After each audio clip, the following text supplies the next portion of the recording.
സിറ്റിങ്ങിൽ തന്നെ എന്നോട് ഞാൻ പറഞ്ഞു, നീയാണ് മാറേണ്ടത്, നിനക്ക് ചുറ്റുള്ള ആൾക്കാർ മാറല്ല, നീയാണ് മാറേണ്ടതെന്ന് എന്നോട് ഫസ്റ്റില് പറഞ്ഞിരുന്നു.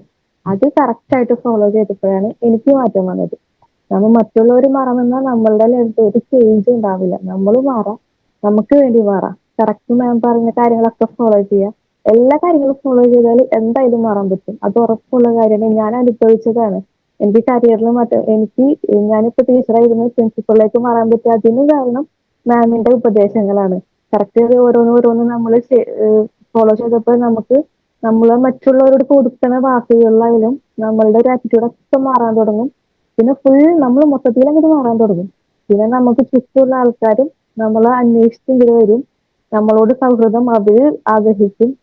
ടോട്ടലി ആകെ ചേഞ്ച് ആവും. എന്റെ ജീവിതത്തിൽ അത്രയും മാറ്റം വന്നത് ഈ ഒരു ക്ലാസ് കൊണ്ടാണ്. ആർക്കും ഒരു നഷ്ടവും ഉണ്ടാവില്ല, അത് ഉറപ്പ്.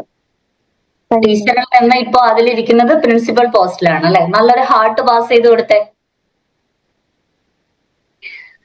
അത് ഭംഗിയായിട്ട് അവൾ ഹാൻഡിൽ ചെയ്യുന്നുണ്ട്. ഒത്തിരി വലിയ എക്സ്പീരിയൻസ് ഒന്നും ടീച്ചിങ്ങിൽ ഇല്ലാതിരുന്ന വ്യക്തിയാണ്. അവിടെ വലിയ ആ സ്ഥാപനത്തിൽ അത്ര എക്സ്പീരിയൻസ് ഒന്നും ഉണ്ടായിരുന്നില്ല. പക്ഷെ ആ ലോട്ട് വന്നത് ആദിലയുടെ മുന്നിലേക്കായിരുന്നു. ആദിലേക്ക് പറ്റുമോ എന്നുള്ള രീതിയിലാണ് ആ ലോട്ട് വന്നത്. അപ്പൊ അത് അവൾ ഏറ്റെടുത്ത് ഭംഗിയായിട്ട് ചെയ്യുന്നു. അതിലപ്പുറത്തേക്ക് ആദിലയുടെ ഫാമിലിയിൽ എന്തൊരു മാറ്റമാണ് ഉണ്ടായിട്ടുള്ളത്? എന്തായിരുന്നു ആദില ഇവിടെ വരുന്ന സമയത്ത് ഫാമിലിയുടെ പ്രശ്നങ്ങൾ? ഇപ്പൊ എന്ത് സംഭവിച്ചു? ജസ്റ്റ് ഒന്ന് ചുരുക്കത്തിൽ മാത്രം പറയും. ഫാമിലിയില് ഞാൻ ഉമ്മയായിട്ട് അത്ര മിങ്കിളിങ് ആയിരുന്നില്ല, ഒരു നാത്തൂനായിട്ട് മിങ്കിളിങ് ആയിരുന്നില്ല. ഒരുപാട് പ്രശ്നങ്ങൾ ഉണ്ടായിരുന്നു. പക്ഷെ ഇപ്പൊ അൽഹംദുലില്ലാ മാറി. അതിന് മാറ്റം ഞാൻ ആഗ്രഹിച്ച പോലെ തന്നെ എനിക്ക് നീങ്ങാൻ പറ്റിയത് എന്നിൽ മാറ്റം ഉണ്ടായപ്പോഴാണ്. ഞാൻ അവരോടുള്ള എന്റെ പെരുമാറ്റം മാറ്റി. അവരോട് സ്നേഹത്തിൽ പെരുമാറാൻ ഞാൻ തുടങ്ങി. അവരെ കാര്യങ്ങൾ അന്വേഷിക്കാൻ തുടങ്ങി. അവർക്ക് എന്താ വേണ്ടതെന്ന് ചോദിച്ച് അവരായിട്ട് അങ്ങോട്ട് പോയി അവര് പിന്നെ നമ്മളോട് നിങ്ങളാവാൻ തുടങ്ങി. ഇപ്പൊ എല്ലാം സെറ്റാണ്, അൽഹംദുലില്ലാ. Thank you so much. അതിൽ സ്റ്റാർട്ടിങ്ങിൽ വന്ന സമയത്ത് എന്നോട് ഞാൻ ഇങ്ങനെ ചെയ്യാൻ വേണ്ടി പറഞ്ഞപ്പോ എന്നോട് പറഞ്ഞൊരു കാര്യം, നടക്കുമെന്നറിയില്ല മാം, ഇതൊക്കെ ഞാൻ കുറെ നോക്കിയതാണ്, നടക്കുമെന്നറിയില്ല എന്ന് പറഞ്ഞു.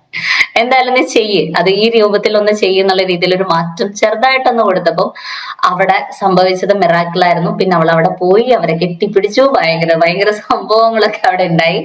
അത് ഇപ്പൊ എന്തായാലും അൽഹംദുലില്ലാ നല്ല രീതിയിൽ അവരുടെ കുടുംബം മുന്നോട്ട് പോകുന്നു. ഇനിയും ഒരുപാട് മാറ്റങ്ങൾ ഉണ്ടായി. ആഗ്രഹിക്കുന്ന ലൈഫിന്റെ അങ്ങേയറ്റത്തേക്ക് അവർക്ക് എത്താൻ സാധിക്കട്ടെ, നമുക്ക് പ്രാർത്ഥിക്കാം. Thank you so much Adila. ഇതുപോലെ ഒത്തിരി പേര് ഇവിടെ ഇരിക്കുന്നുണ്ട്.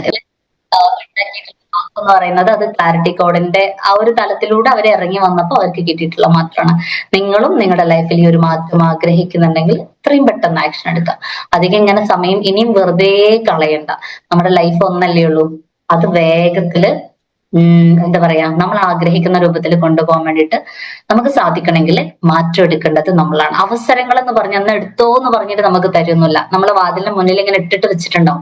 കുറേ തവണ നമ്മൾ പ്രാർത്ഥിക്കുന്നുണ്ടാവും അല്ലെ, എനിക്കൊന്ന് മാറണം, എന്റെ ലൈഫിൽ മാറ്റമാണ്, എനിക്ക് ഇങ്ങനെ ഇനി തരല്ലേ എന്നൊക്കെ നമ്മൾ പ്രാർത്ഥിക്കും. ഈ പ്രാർത്ഥിക്കുന്നതിനുള്ള സൊല്യൂഷൻ നിങ്ങളെ മുന്നിൽ പലപ്പോഴും കിട്ടുന്നുണ്ടാവും. പക്ഷെ നമുക്ക് ഡൗട്ടാണ്, എടുക്കാൻ ഡൗട്ടാണ്, നമ്മൾ എടുക്കൂല. എടുക്കാതെ നിനക്ക് പറ്റുമോ, ഇതിൽ വീണ എന്തേക്കാരം, ഇത് എടുത്താൽ ഞാൻ എന്തേക്കാരം, ഇത് എനിക്ക് വീണ്ടും പഴയ പോലെ ആവോ, ആ ഡൗട്ടിൽ നിന്നിട്ട് നമ്മളത് ആക്ഷൻ എടുക്കാതെ നിൽക്കും.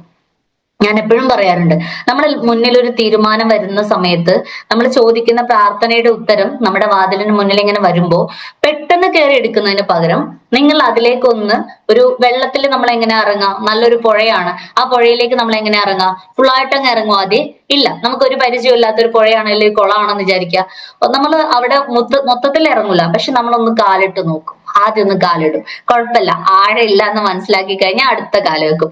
എന്ന പോലെ നിങ്ങളൊക്കെ ഇപ്പൊ ഒന്ന് തൽക്കാലം ഒന്ന് കാലിട്ട് നോക്കിയ ആൾക്കാരാണ് അല്ലെ. ഫയം ക്ലബിലേക്ക് ഒന്ന് കയറിയിട്ട് നിങ്ങളൊന്ന് കാലിങ്ങനെ ഇട്ട് നോക്കിയിട്ടുണ്ട്, ആഴുണ്ടോ നോക്കാൻ വേണ്ടിട്ട്. അപ്പൊ ഒന്ന് ഇങ്ങനെ ഇറങ്ങി വലിയ കുഴപ്പമൊന്നുമില്ല. ഓക്കെ, ഇനി അടുത്തൊന്ന് മുഴുവനായിട്ട് ഇറങ്ങിത്തിരിക്കുക. അപ്പോഴാണ് അത് നിങ്ങളുടെ ലൈഫിൽ വലിയൊരു മാറ്റങ്ങൾ കൊണ്ടെത്തിക്കുക. ഓക്കെ, റെഡി ആണല്ലോ? നിങ്ങളുടെ ലൈഫിൽ നിങ്ങൾ ആഗ്രഹിക്കുന്ന മാറ്റങ്ങളിലേക്ക് നിങ്ങൾക്ക് എല്ലാവർക്കും എത്താൻ സാധിക്കട്ടെ എന്ന് ആശംസിക്കുന്നു.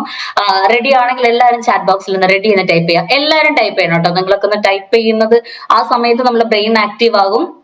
നിങ്ങൾ ഒന്നും കൂടെ ഒരു ലോജിക് മൈൻഡിൽ ഇരിക്കാൻ വേണ്ടിയിട്ടാണ്. എല്ലാവരും ഒന്ന് ടൈപ്പ് ചെയ്യാം.